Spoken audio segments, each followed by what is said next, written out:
Me llamo Inés, tengo 38 años, vivo en Sevilla y trabajo como administradora en una clínica privada, donde cada uno de mis días se parece al anterior, las mismas caras de pacientes, los mismos retrasos, los mismos papeles, los mismos pequeños malentendidos que ya nadie intenta explicar, porque es más fácil hacer que hablar.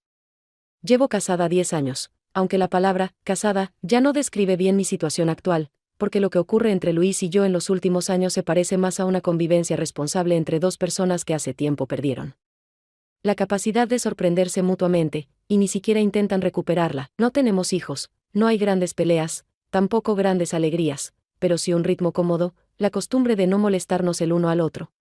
Una distancia educada que ambos respetamos como si alguien hubiera escrito una vez un manual sobre la correcta convivencia conyugal, y nosotros simplemente lo seguimos para no salirnos del papel. Luis es unos años mayor que yo, siempre bien vestido, siempre ocupado, constantemente en contacto con alguien, habla de forma breve y directa, y sus actos dejan la impresión de que todo está bajo control, incluso cuando en realidad todo se desmorona. Esta vez teníamos que llegar juntos al pueblo de su familia, donde cada año se reúne toda la familia, pero Luis se fue antes, sin explicar mucho las razones, dejándome solo un mensaje breve, diciendo que, bueno, yo podría llegar cuando terminara mis asuntos, que él ya lo tendría todo preparado allí. Aunque yo sabía perfectamente que no prepararía nada, porque no sabe, no quiere y no le ve sentido. Cuando por fin llegué a la parada, no fue él quien me recibió, sino su primo Alejandro, que bajó del coche como si no estuviera esperando. Como si solo cumpliera con una obligación accidental, sin entusiasmo, sin esfuerzo y sin un atisbo de sorpresa. Nos saludamos brevemente, sin abrazos, sin preguntas. Él tomó mi bolso, abrió el maletero y arrancó el motor, y yo subí al coche, sintiendo como con cada kilómetro el silencio entre nosotros se hacía más denso, aunque ni él ni yo parecíamos tener la menor intención de romperlo sin una necesidad urgente, en un momento dado. Sin mirarme, dijo en voz baja, no tenías que venir, y esa frase no sonó ni como reproche ni como compasión, sino más bien como la constatación de algo obvio, como decir en voz alta lo que ya todos sabían. No respondí de inmediato, pero lo hice con calma, como si hubiera ensayado la réplica, pero tenía que venir. Para los demás. Por las apariencias, él no añadió nada, solo siguió conduciendo, concentrado en la carretera que llevaba a la casa donde debía pasar unos días. Entre personas que siempre me habían parecido un poco teatrales en su sencillez, sinceras, pero ruidosas, amables, pero brutalmente directas.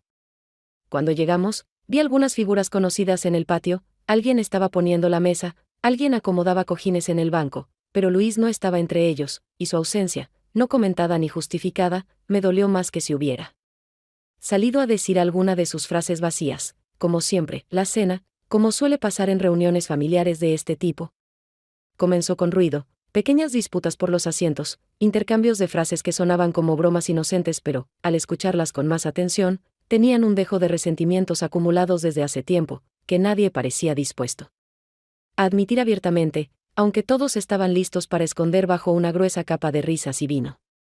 Las mesas estaban dispuestas en el patio, bajo un toldo que protegía del sol vespertino, el olor de la carne asada se mezclaba con el humo de una vieja parrilla, y toda la atmósfera parecía recordarte que debías estar relajado, feliz y participar de esa celebración colectiva, algo fastidiosa, aunque en realidad la mayoría solo estaba cansada de fingir. Me senté junto a una pariente lejana de Luis, creo que su prima en tercer grado, con quien nos habíamos visto no más de 3 veces en la vida, pero que se comportó como si fuésemos mejores amigas desde la juventud, sin dejar pausas en una charla constante sobre hijos, recetas y chismes locales que no tenían ningún vínculo emocional para mí, pero que por cortesía asentía, sonreía e insertaba frases generales que nadie escuchaba con atención.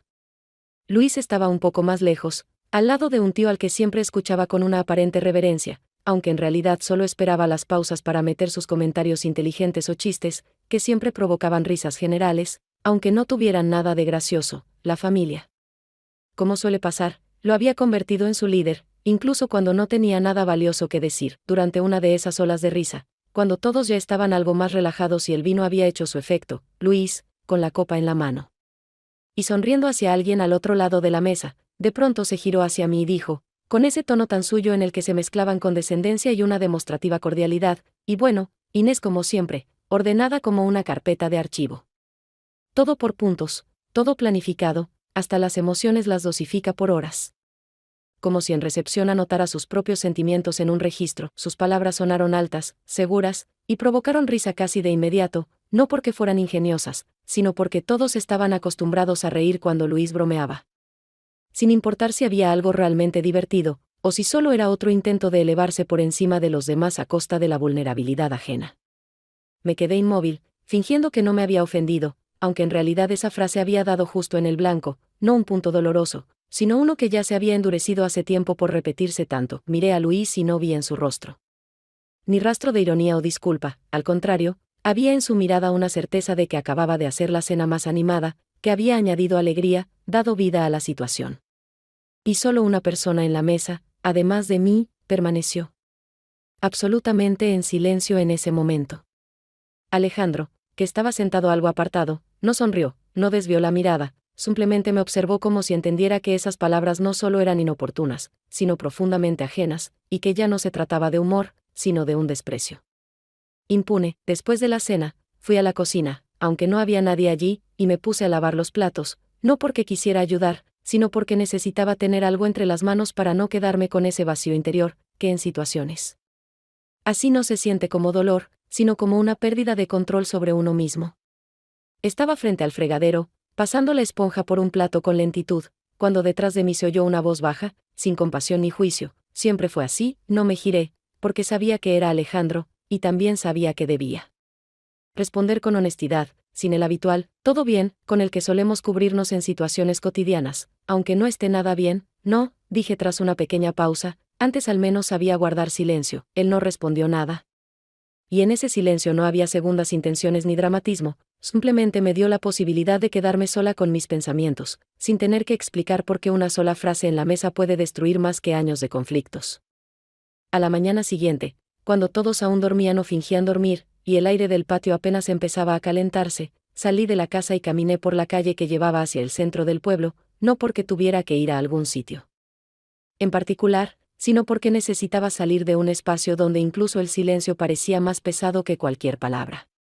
Caminaba sin apuro, respirando ese aire templado que olía a tomillo, tierra seca y café matutino que se colaba por las ventanas de cocinas ajenas, y en un momento me di cuenta de que era precisamente en ese silencio donde me resultaba más fácil respirar, porque ahí nadie esperaba una sonrisa, nadie decía, descansa, con tono de control. Nadie miraba a través de ti buscando algo más interesante entre la multitud. Ya casi había llegado a una pequeña plaza con bancos, donde cada día los viejos comentaban el clima, las cualidades del aceite de oliva y los últimos precios de la gasolina, cuando escuché detrás de mí una voz conocida y unos pasos que desde la infancia asociaba con alguien que nunca tenía prisa, pero siempre llegaba a tiempo. Alejandro no dijo nada, simplemente apareció a mi lado, como si él también caminara sin rumbo, como si fuera una coincidencia y no una elección consciente, y caminamos un rato en silencio, uno al lado del otro, con un ritmo parejo, no acordado, pero natural, como si alguien hubiera trazado esa trayectoria para dos desde hace tiempo. Hablamos despacio, sin mucho contenido, sobre una panadería que abre solo hasta las 11 porque la dueña cuida a su madre enferma, sobre un gato callejero con una oreja cortada que había desaparecido hacía unos días, sobre cómo habían subido los precios del combustible aunque él casi nunca salía del pueblo. La conversación se mantenía en la superficie, como los pescadores en sus barcas que no se adentran en lo hondo no por miedo, sino por respeto a lo que pueda haber allí, y eso hacía que todo lo que decíamos fuese auténtico. En un momento, me miró más tiempo del necesario, sin tensión, y dijo una frase que no parecía importante, pero de la que recordé cada palabra. Miras a las personas como si siempre esperaras que alguien mienta, dijo sin ironía. Sin defensas, con esa seguridad cotidiana de alguien que escucha más de lo que explica. Me quedé callada un instante, no porque no supiera qué responder, sino porque en mí se activó esa reacción casi mecánica, procesar la emoción con cuidado antes de exponerla, y solo entonces formular lo que vale la pena decir. Cuando por fin hablé, apenas oí mi propia voz, pero sabía que esas palabras eran precisas. No es una mirada, respondí tranquila, es experiencia. Después de eso volvimos a caminar un rato en silencio, pero ya no porque no hubiera temas, sino porque esa pequeña, casi invisible grieta en nuestro silencio matutino nos dio algo más que cualquier frase, el permiso de estar presentes uno junto al otro no para contarse cosas, sino para dar al otro la sensación de que puede decirlo todo. O no decir nada. Rodeamos algunas callecitas, volvimos por el mismo camino, otra vez pasando por vallas viejas y buzones torcidos, y durante todo ese tiempo no pensaba en él, ni en Luis, ni en la familia que se despertaba en casa, sino en mí. En esa versión de mí misma que todavía recuerda lo que es, simplemente caminar al lado de alguien y no querer huir. Al día siguiente, cuando ya todos se habían dispersado después del almuerzo, me di cuenta de que quedarme en el patio, incluso solo sentada, incluso solo observando los movimientos ajenos, se había vuelto insoportable, porque el silencio entre Luis y yo, que había ido acumulándose toda la semana, empezaba a pesar sobre mis hombros ya no como una ausencia de palabras, sino como la presencia de algo más denso. Después de la noche en que volví a quedarme a solas con Alejandro, y la conversación entre nosotros alcanzó ese punto donde las palabras dejan de ser livianas, necesitaba al menos media hora sin pertenecer a nadie, ni a él, ni a Luis, ni siquiera a mí. Dije que iría a la tienda, aunque en realidad no necesitaba comprar nada. La nevera estaba llena de verduras, aún quedaban panes que no se habían puesto duros, y la tía María traía queso casero cada día, que todos comían, excepto yo. Simplemente no podía seguir en ese espacio, no por la gente, sino por los sonidos que generaban, risas, pasos, el raspar de las sillas, el golpeteo de las tazas, todo eso me resultaba demasiado ruidoso, aunque antes ni lo notaba. No expliqué por qué salía, solo tomé mi bolso y me fui. Quienes de verdad lo notaron no preguntaron nada, y quienes no, como siempre, solo asintieron. La tienda estaba en la esquina, vieja, con un cartel descolorido, un porche bajo y marcos desconchados en las ventanas, a través de los cuales solo se veían los contornos de los estantes. Dentro olía a madera, un poco a humedad, un poco a menta seca, y esos olores no me traían recuerdos concretos, sino una sensación de algo pasado, aún infantil, de ese tiempo donde todo aún podía ser simple.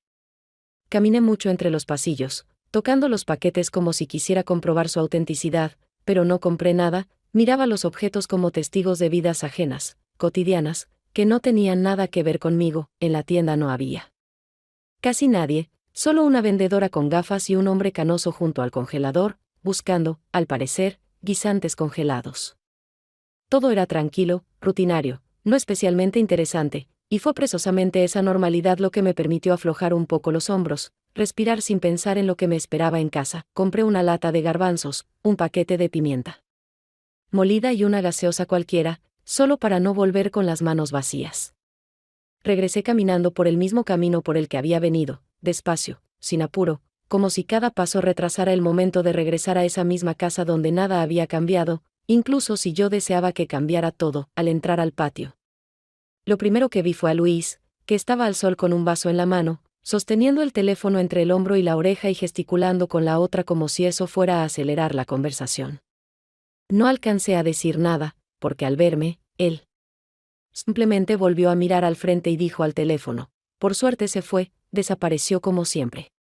No con reproche, no con enojo, sino con esa ironía pasiva que usan las personas que hace mucho dejaron de darle importancia a lo que hace su pareja. Esas palabras no golpearon fuerte, sino con precisión, como lo hace una aguja cuando aún no estás lista, pero sabes que es inevitable. No respondí, no me acerqué, simplemente pasé de largo, llevando 3 compras insignificantes que ahora parecían aún más absurdas, porque solo eran una excusa para escapar. En la cocina empecé a colocar los productos en las estanterías, despacio, casi mecánicamente, pero no lograba sacarme de la cabeza esa frase. Desapareció como siempre. No tenía dolor, y eso era lo que más molestaba. No quería ser una tragedia en su vida, pero ser algo indiferente era aún peor. Pocos minutos después entró Alejandro, con una botella de agua en la mano, algo cubierto de polvo, con tierra en los puños de la camisa, como si acabara de arreglar algo. Pasó a mi lado, tomó un vaso, lo llenó y bebió un trago. Estuvimos un rato en silencio, pero ese silencio no era incómodo, al contrario, me daba la posibilidad de quedarme en ese espacio sin reproches, sin explicaciones y sin intentar entender qué éramos ahora. Pregunté sin girarme. ¿Nunca te pareció que todas estas escenas cotidianas que repetimos cada día son solo costumbres que hace tiempo perdieron su sentido? Él bebió otro trago, dejó el vaso y no respondió. De inmediato, me parece que todos lo sabemos desde hace tiempo. Solo que no todos tenemos la fuerza para admitirlo. Me giré hacia él, mirándolo por primera vez en todo el día, y en esa mirada no había súplica, ni expectativa, solo el deseo de confirmar que no era la única que lo veía. Él no apartó la vista ni sonrió, simplemente se quedó ahí, presente, de la única manera que sabía, sin palabras, sin promesas, sin rastro de exigencia. Esa noche, cuando el calor ya no pesaba sobre los hombros y el viento por fin dejó de ser cálido y empezó a parecerse, aunque fuera un poco, a una brisa fresca, todos se reunieron en la sala, donde en lugar del televisor, que siempre mostraba algo pero a nadie le interesaba, apareció sobre la mesa una baraja de cartas, vieja y un poco desgastada. En familias como esta, jugar a las cartas no es solo una manera de pasar el tiempo, sino algo entre una terapia cotidiana y una forma de ocupar las manos para no tocar temas que están prohibidos, pero que igualmente flotan en el aire. Yo no quería jugar, pero quedarme al margen también me parecía una decisión débil, así que me senté a la mesa, como por compromiso, sin ambiciones, solo para acompañar. Perdí los primeros turnos, no porque no supiera jugar, sino porque no seguía la partida con atención. Casi toda mi energía se iba en mantenerme dentro de los límites de una presencia contenida, en no mostrar cansancio, ni rechazo, ni esa tensión interna que iba creciendo con cada frase de Luis, con cada uno de sus chistes, dichos con esa voz ligeramente más alta de lo normal, para asegurarse de que todos lo oyeran. En cierto momento, cuando logré ganar una ronda, una jugada simple, nada importante, Luis, sin levantar la vista de las cartas, soltó una frase que pretendía ser ligera, pero sonó como un golpe. Bueno, al menos en algo no fallaste, dijo como si estuviera bromeando. Pero todos en la sala captaron al instante que en su tono no había ni ironía, ni humor, ni buena intención. No hubo risa, nadie se atrevió a seguirle el tono, pero tampoco nadie se puso de mi lado, porque en situaciones así lo mejor es mantener la neutralidad, para no quedar atrapado en un drama ajeno. Dejé las cartas sobre la mesa, sin brusquedad, pero con firmeza, me levanté sin decir una palabra, salí de la sala y fui al porche, donde estaba oscuro, tranquilo y al menos podía no controlar mi rostro, porque nadie me miraba. No lloré, no me enfadé, no me sentí débil, solo quería desaparecer por un momento, disolverme en un aire que, al menos, era más frío que todo lo que pasaba dentro de mí. Al cabo de unos minutos oí pasos, lentos, casi inseguros, esos mismos pasos que siempre delataban a Alejandro, porque nunca invadía el espacio de alguien sin aviso, incluso cuando no tenía intención de hacer nada en particular. No preguntó si podía quedarse, no encendió la luz, solo se sentó en una vieja silla que crujió bajo su peso, y durante unos segundos guardó silencio, permitiendo que esa pausa fuera lo que debía ser, un espacio seguro, no una incomodidad. Si quieres, puedes decirle todo, dijo al fin, sin mirarme, sin insistir, sin aconsejar, simplemente enunciando una posibilidad que existía entre la realidad y el miedo a ella. Su voz sonaba tranquila, sin esa actitud tan común en los hombres de querer arreglar, proteger o intervenir, y fue justamente por eso que pude responder con honestidad, sin el papel que suelo interpretar en conversaciones así. ¿Y si no quiero? Pregunté, no como un desafío, sino como una confesión de que incluso el silencio puede ser una elección consciente. Por fin me miró, y en su mirada no había presión ni expectativas, solo una atención lenta y silenciosa, esa que rara vez se ve en los hombres ajenos.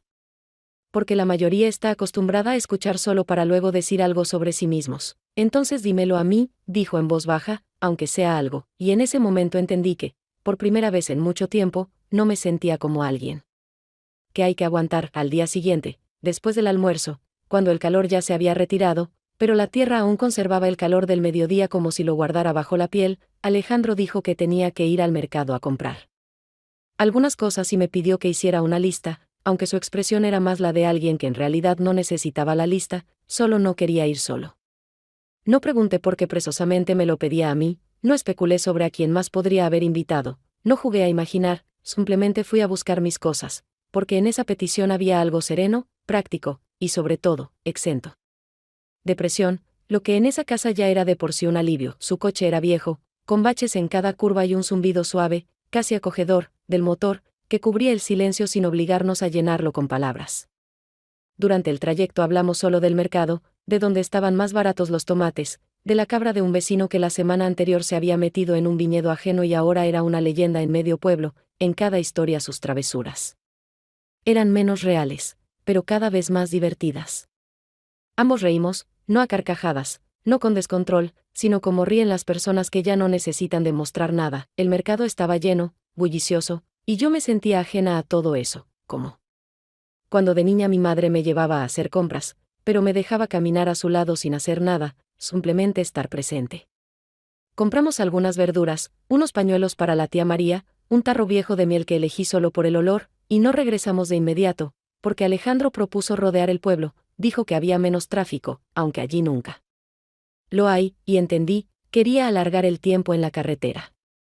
No me opuse. Al salir a un tramo abierto, empezó a llover, no un aguacero, no una tormenta, sino una lluvia lenta, insistente, que bajaba por el parabrisas borrando el horizonte. Detuvo el coche en el arcén porque los limpiaparabrisas no daban abasto y el camino se había vuelto resbaladizo. Nos quedamos en silencio, escuchando cómo las gotas golpeaban el techo con ritmo constante, y en ese silencio había más sentido que en todos nuestros diálogos de los últimos días. No sé cuánto tiempo estuvimos así, quizá unos minutos. Quizá una eternidad, porque el tiempo en un coche donde nadie te espera y no hay nada que hacer transcurre de forma completamente distinta. En un momento lo miré, más de lo que suele considerarse apropiado, y no porque quisiera decir algo o buscar una respuesta en él, sino porque estaba cansada de contenerme. Él no apartó los ojos, pero tampoco se acercó, no acortó la distancia. Ni con el cuerpo ni con palabras, solo permanecía ahí, presente en ese momento como muy pocas personas saben estar, por completo, sin invadir. Y solo cuando el silencio empezó a sonar más fuerte que la lluvia, preguntó: ¿tienes miedo de hacer algo incorrecto? Su voz era baja, sin defensas, sin consejos ni intentos de justificar el futuro, y por eso no sentí la necesidad de desviar la mirada ni de inventar algo más fácil que lo que realmente pensaba. Volví la cabeza hacia la ventana, donde las gotas caían una tras otra dejando trazos finos, y respondí despacio: tengo miedo de darme cuenta de que ya lo hice. Él no dijo nada, pero su silencio era pleno, liviano, de esos en los que uno puede quedarse, sin presión, sin expectativas y sin explicaciones. Cuando volvimos del viaje, no le dijimos a nadie dónde habíamos estado, y nadie preguntó demasiado, porque en esa casa la mayoría de las respuestas ya se dan por sentadas, y si no son las que uno quisiera escuchar, simplemente se consideran irrelevantes. Llevé las compras a la cocina, acomodé los tomates, cubrí el frasco de miel con un paño como si protegiera algo íntimo, y me quedé allí, aunque podría haberme encerrado en mi habitación, en esa soledad habitual que ya no me rescataba. Pero al menos me protegía de miradas demasiado incisivas. En la cocina estaba medio oscuro, porque afuera había comenzado a llover de nuevo, y las ventanas estaban cubiertas por una fina película de humedad que hacía que todo pareciera difuso. Como si miraras una escena conocida a través de una capa invisible que separa los recuerdos de la realidad. Yo estaba de pie junto al fregadero, sosteniendo una taza con té que hacía rato se había enfriado, y no pensaba en el viaje de hoy, ni en Luis, ni en mí, o mejor dicho, pensaba justamente en mí, pero no en un sentido que pudiera expresarse con palabras, sino como la sensación de estar habitando mi propio cuerpo como si fuera una presencia ajena. Cuando Alejandro entró, no me sorprendí, como si lo hubiera llamado con mi sola presencia silenciosa, y tal vez realmente lo había hecho, porque últimamente sentía que él escuchaba no solo las palabras, sino también todo aquello que yo aún no lograba formular ni para mí misma. Caminó hacia el armario, tomó un vaso de agua, bebió un trago, lo dejó sobre la mesa y se quedó un rato ahí, apoyado contra el borde, mirando por la misma ventana por la que yo no lograba ver nada con claridad. El silencio que se mantenía entre nosotros no era una incomodidad ni una pausa antes de hablar, era en sí mismo una conversación, que llevaba días ocurriendo sin palabras, y ambos lo sabíamos, aunque no lo admitiéramos en voz alta.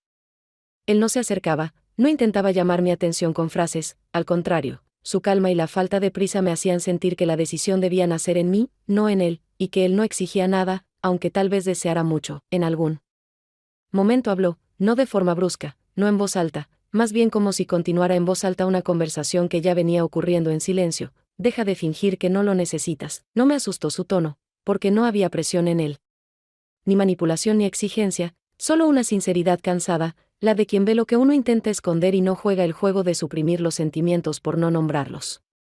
No respondí de inmediato, porque necesitaba primero formular no lo que quería decirle a él, sino lo que estaba lista para reconocer ante mí misma, y eso siempre toma más tiempo del que uno espera. Cuando al fin levanté la vista, vi que él no la apartaba, que no ocultaba ni emociones ni intenciones, pero tampoco imponía nada, y en eso estaba la fuerza de su presencia, en el permiso de ser vulnerable sin perder respeto por una misma.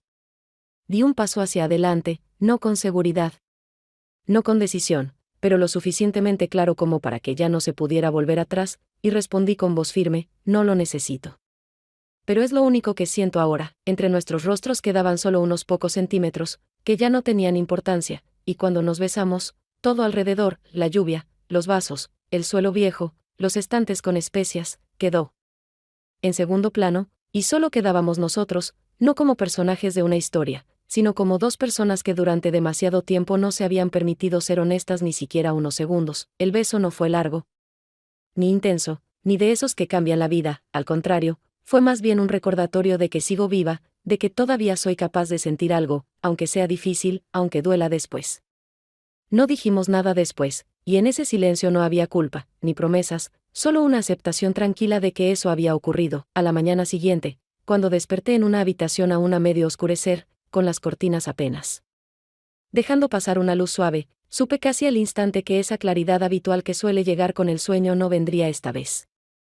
El cuerpo parecía haber descansado, pero la conciencia no, y en mí quedaba un estado que no tenía nombre, pero que se parecía al vacío, uno que no se siente de inmediato, pero que se va extendiendo y vuelve todo lo demás, los movimientos, las palabras, incluso el roce de la tela, insignificante.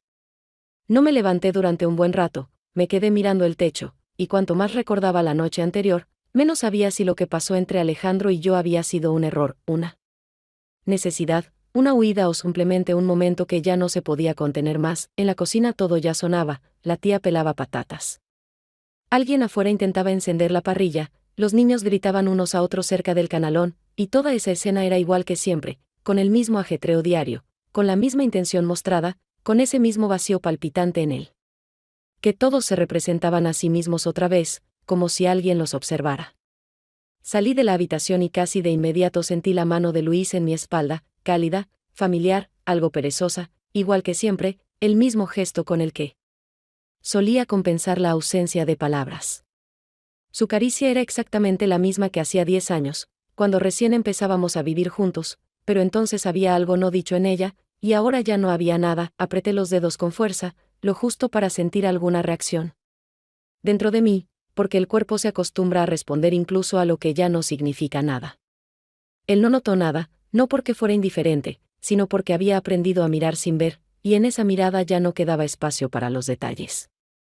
Me uní al desayuno, comía lentamente, sin saborear, y sin levantar la vista entendí que Alejandro evitaba mi mirada, no de forma demostrativa, no con tensión, sino naturalmente, casi con delicadeza, como hacen quienes no quieren ni herirte, ni abrir puertas que no saben si deben cruzarse. Eso fue lo peor, no la distancia, no el silencio, no la incertidumbre, sino esa evitación contenida, porque no tenía nada de accidental, al contrario, era una elección precisa que él ya había tomado antes de que yo pudiera decir algo.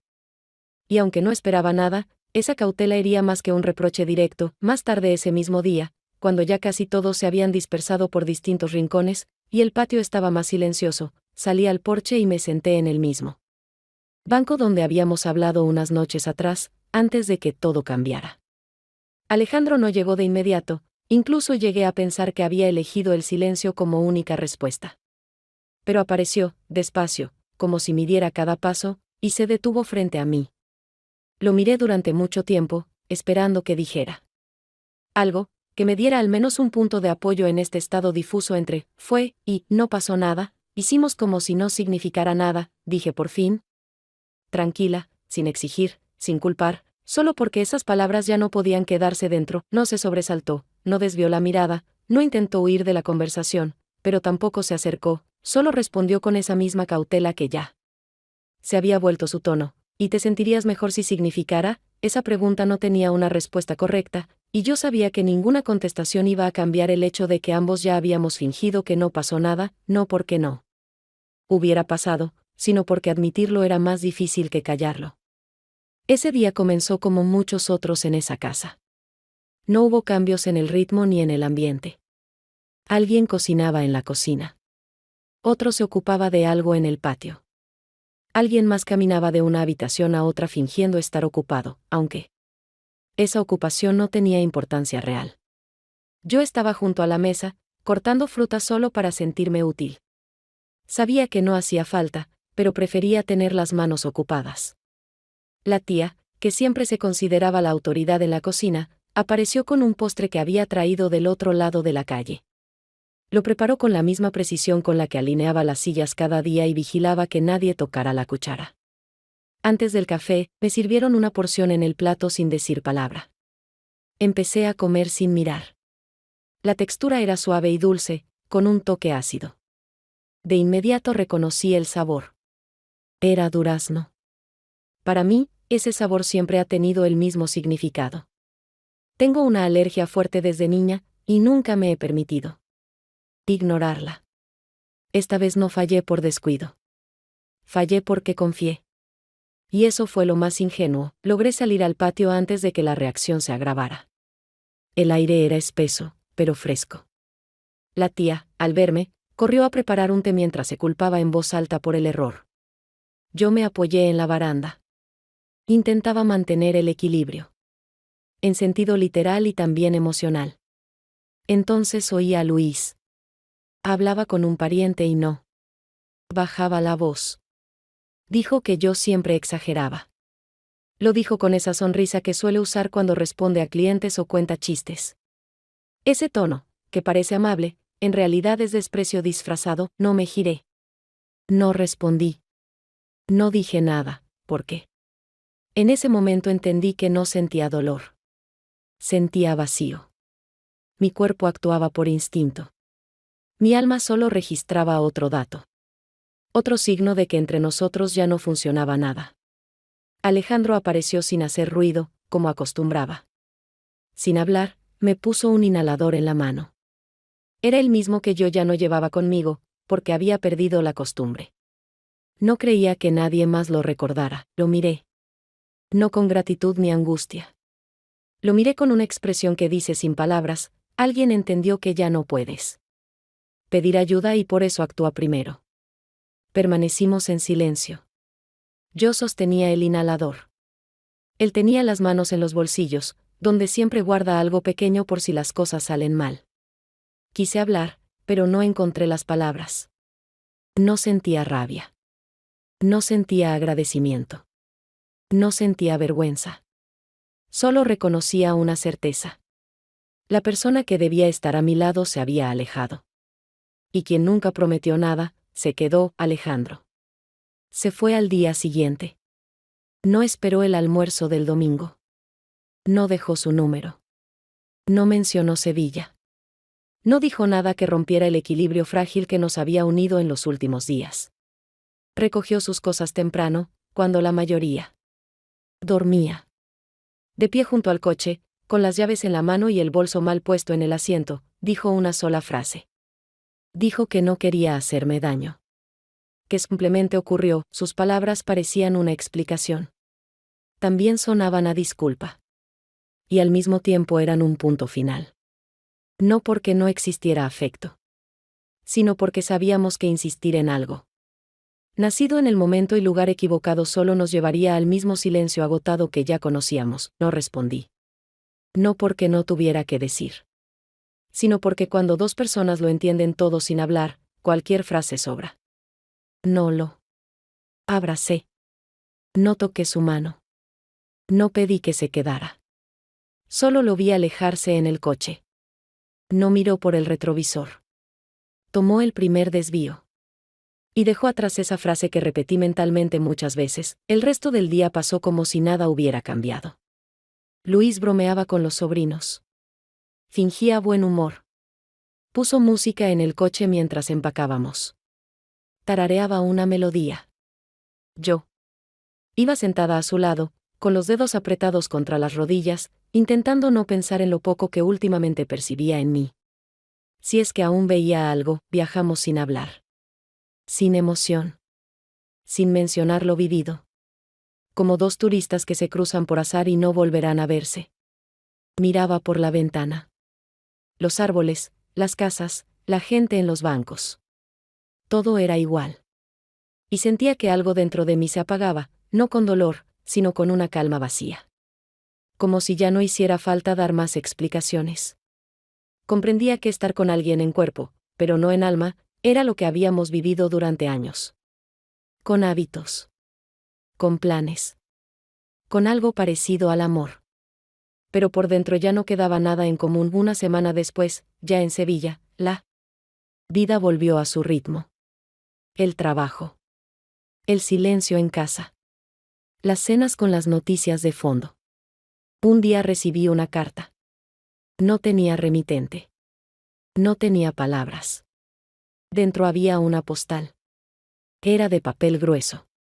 Mostraba un banco bajo un árbol. El mismo banco donde nos sentamos aquel primer día del paseo por el pueblo. No había firma. No había fecha. No había texto, la sostuve largo rato. Como si pudiera explicarme algo. Pero guardaba silencio. Igual que él. Igual que yo. Igual que todo lo que quedó en medio. Luego la rompí. No fue por rabia. Tampoco por rechazo. Cada trozo de ese papel era prueba de que aún buscaba respuestas en lugares donde ya no quedaba nada. Al romperla, algo en mí también se desprendía. No era amor. Ni recuerdo. Ni dolor. Era solo la costumbre de retener lo que debió irse hace tiempo. La vida en Sevilla siguió. Como si nada importante hubiera ocurrido. Incluso yo, con cierta sorpresa, notaba cómo esos días se mezclaban en la memoria. Sin límites claros. Pero con la persistente sensación de que en algún momento fui verdadera. En el trabajo era precisa. Tranquila. Como alguien que repite una rutina sin errores. Por las noches no hablaba.